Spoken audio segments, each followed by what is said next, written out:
Hello বন্ধুরা। বন্ধুরা, পৃথিবীর অক্ষ সত্যি কি বদলাচ্ছে তাহলে? কারণ আমেরিকা অনেক দিন ধরে দাদাগিরি করে আসছে, সেই দাদাগিরি কি শেষ হওয়ার সময় এসে গেছে? এখন আপনার মনের মধ্যে প্রশ্ন আসতে পারে যে এটা কিভাবে সম্ভব, বা এটা আসতে পারে যে কে বা কারা এটা সম্ভব করতে পারে। বন্ধুরা, আজকের ভিডিওতে আমরা সেই পুরো বিষয়টাকে নিয়ে অ্যানালাইসিস করব যে ভারত, রাশিয়া এবং চীন কিভাবে আমেরিকার দাদাগিরি বন্ধ করতে পারে। সমস্ত কিছু ডিটেলস এই ভিডিওটার মধ্যে থাকবে। ভিডিওটা ভালো লাগলে লাইক করে দিও, চ্যানেলটাতে নতুন হয়ে থাকলে সাবস্ক্রাইব করে দিও, এবং মাস্ট এই ভিডিওগুলোকে শেয়ার করতে ভুলো না। দেখুন, আমেরিকাকে একা হারানো কোনো দেশের পক্ষে সম্ভব নয়। অর্থনীতি ও সামরিক দিক থেকে আমেরিকা এমন এক জায়গায় আছে, তাকে একা কোনো দেশের পক্ষে হারানো সম্ভব নয়।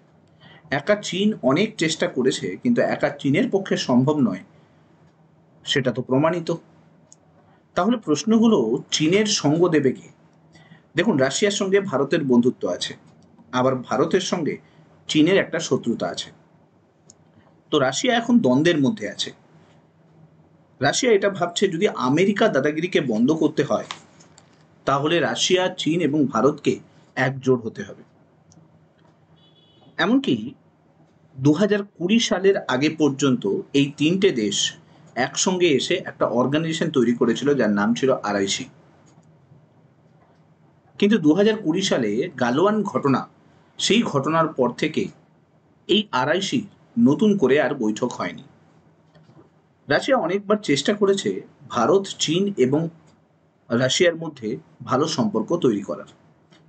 সেটা ব্রিক্সের মিটিং বলুন বা এসসিও মিটিং বলুন, দুটো মিটিংয়েই রাশিয়া চেষ্টা করেছে দুটো দেশকে পাশাপাশি বসিয়ে সমস্যা সমাধান করার, কিন্তু ব্যর্থ হয়। কেন ব্যর্থ হয় ভেবে দেখুন, যে চীন পাকিস্তানকে ক্রমশ কন্টিনিউ সন্ত্রাসবাদের জন্য সাহায্য করে এসছে। তারপর রিসেন্টলি আপনারা জানেন যে চীন পাকিস্তানকে বিশাল বড় রকমের একটা লোন দেয়। এবার এখানে অনেক বড় বড় প্রশ্ন তৈরি হতে পারে, যে রাশিয়া কেন চাইছে যে এই তিনটে দেশ একসঙ্গে হোক।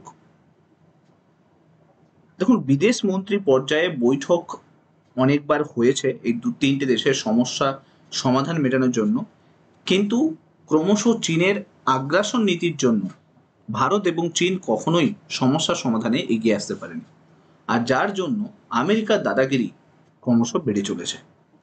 কিন্তু বর্তমান সময় দেখা যাচ্ছে যে ট্রাম্প একের পর এক নিজের ফাঁদ পেতেছেন এবং সেই ফাঁদে পাও দিচ্ছেন।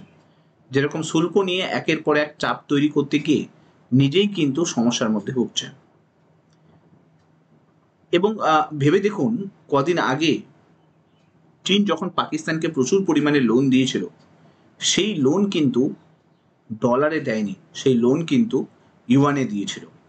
ঠিক একইভাবে ইরানকেও তাই দিয়েছিল চীনের কারেন্সিতে। তাদের সুবিধে কি? দুটো সুবিধে। প্রথমত, যদি কেউ চীন থেকে জিনিসপত্র কিনতে যায়, তাহলে সেক্ষেত্রে কিন্তু সেই দেশ ছাড় পাবে, এবং এতে কি হচ্ছে, ওই দেশকে ডলারে কনভার্টও করতে হচ্ছে না। 2 নম্বর সুবিধা হলো, বিশ্ব মানচিত্রে এক সময় ডলারের সঙ্গে রুবেলের যে লড়াই চলতো, সেই লড়াইতে এখন নাম উঠে আসছে কার? ইয়ানের কথা, যেটা চাইনিজ কারেন্সি, সেটা এখন ডলারের সমকক্ষ হয়ে উঠে আসছে। এবং একটা সময় পরে এটা স্বাভাবিক হয়ে যাবে যে চীনের যে ইয়ান, সেটা কিন্তু ডলারের সমকক্ষ হয়ে উঠবে, এবং তাতে আমেরিকার অবস্থা খারাপ হওয়াটা স্বাভাবিক। আর এতে যদি ভারত এসে মেশে, তাহলে তো আমেরিকা শেষই হবে। এবার প্রশ্ন হচ্ছে যে এই তিনটে দেশ যে হাত মেলাবে, কেন হাত মেলাবে? কারণ এখানে বুঝতে হবে, প্রত্যেকটা দেশের একটা নিজস্ব ইন্টারেস্ট আছে। অবশ্য তা না হলে কেনই বা, মানে যদি রাশিয়ার কথাই যদি বলা হয়, তাহলে রাশিয়া সবসময় চায় ভারতের সঙ্গে ভালো সম্পর্ক রাখতে। এতে সুবিধে কি? এতে অনেক সুবিধে। কারণ ভারতের অনেক বড় বাজার আছে। ভারত রাশিয়া থেকে তেল কিনছে। শুধু তেল কেন, প্রযুক্তিগত যত সাহায্য রাশিয়া থেকে পায়। এছাড়া আমরা যদি দেখি S-400, সেই S-400-এর সুবিধে আমরা রাশিয়া থেকেই নিয়ে এসেছি। এবং ভারতের যে বাজার, সেটা অনেক বড় বাজার। রাশিয়া যদি ভারতের সঙ্গে সম্পর্ক খারাপ করে তাহলে এই বড় বাজার হাত থেকে চলে যাবে, তেল বেচতে পারবে না, এত প্রযুক্তি বেচতে পারবে না। এবং আরো একটা সুবিধে রাশিয়া চায়, সেটা হলো যে ভারতের যে প্রশান্ত মহাসাগর এবং ভারত মহাসাগর, সেই বিস্তীর্ণ জায়গা তারা কিন্তু বাণিজ্যের জন্য পেয়ে যাবে। কিন্তু এই সমস্ত কিছু করতে গেলে এই তিনটে দেশকে এক জায়গায় দরকার, কারণ তবেই কিন্তু রাশিয়ার যে ইন্টারেস্ট সেটা ফুলফিল হবে। কারণ রাশিয়ার, আপনারা জানেন যে সব থেকে বড় সমস্যা এখনকার যদি দেখি, টানা যুদ্ধ চালানোর কারণে রাশিয়ার অর্থনীতি বড়সড় ধাক্কা পেয়েছে এবং রাশিয়াকে রীতিমতো ঋণ নিতে হবে। এখন ঋণ নিতে গেলে রাশিয়ার কাছে সব থেকে বড় অপশন হচ্ছে চীন। চীনের কাছ থেকে দীর্ঘমেয়াদী ঋণ নিতে পারবেন। কিন্তু চীন, আপনারা জানেন, যে দেশকেই দীর্ঘমেয়াদী ঋণ দিয়েছে সেই দেশ কিন্তু ফেসেছে, যেরকম শ্রীলঙ্কা বলতে পারি, পাকিস্তান বলতে পারি। তাই রাশিয়া এই ভুলটা করতে চাইছে না যে চীনের সঙ্গে আবার একটা দীর্ঘমেয়াদী ঋণ নিই। তো এখানে লাস্ট অপশন তাহলে কে পড়ে থাকলো? ভারত। তাই ভারতের সঙ্গে বন্ধুত্বটা রাশিয়ার কাছে যথেষ্ট সুখপ্রদ হবে। এবার যদি আমরা অন্য একটা সাইট দেখি, সেই সাইটে আমরা দেখতে পাই যে শুধুমাত্র রাশিয়ার নয়, ভারত যদি একবার হ্যাঁ বলে যে RIC-তে নতুন করে জয়েন করব, তাহলে কিন্তু বড় সড়ো কাজ কিন্তু শুরু হয়ে যাবে। অর্থনীতির দিক থেকে এবং প্রযুক্তির দিক থেকে এবং উৎপাদন ক্ষমতার দিক থেকে ভারত অনেকটা এগিয়ে যাবে, কারণ ভারতের বাজার আছে, ভারত প্রযুক্তি নিয়ে আসতে পারবে রাশিয়া থেকে, চীন থেকে। ভারতের অনেকখানি কিন্তু গ্রোথ আসবে। তবুও ভারত এখন চুপ রয়েছে, কারণ ভারত সুবিধাজনক জায়গায় রয়েছে। কিভাবে? দেখুন, ভারতকে দিয়ে রাশিয়া ভয় পাচ্ছে না। রাশিয়া ভয় পাচ্ছে যে ভারত কোয়াডের পার্ট। কোয়াড, আপনারা জানেন যে আমেরিকা, জাপান, অস্ট্রেলিয়া এবং ভারত, এই চারটে দেশের মধ্যে একটা কোয়াড চুক্তি সাইন হয়েছে।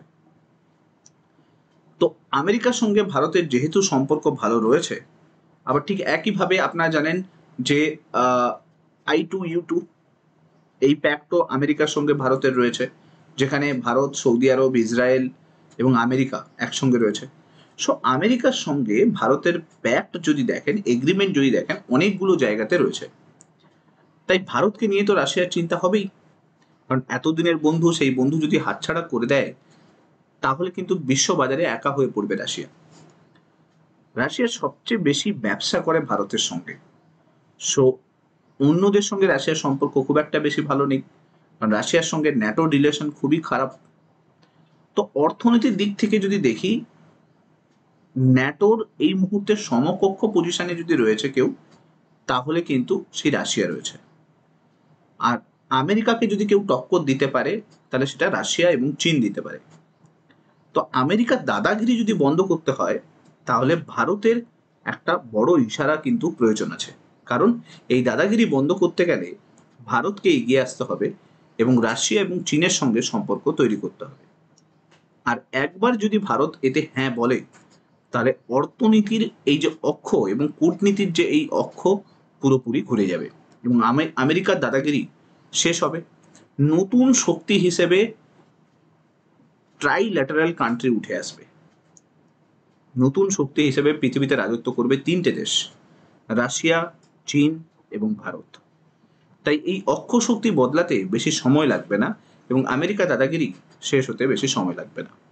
সো আশা করছি পুরো ভিডিওটার মাধ্যমে আমি আপনাদেরকে বোঝাতে পারলাম যে কিভাবে এই পরিবর্তন আসতে পারে। ভিডিওটা ভালো লাগলে লাইক করে দেবেন। এইরকম অ্যানালাইসিস পাওয়ার জন্য ভিডিওটার সঙ্গে জুড়ে থাকতে ভুলবেন না। নেক্সট ভিডিওতে আপনাদের সঙ্গে আবার দেখা হচ্ছে। Till then, bye by.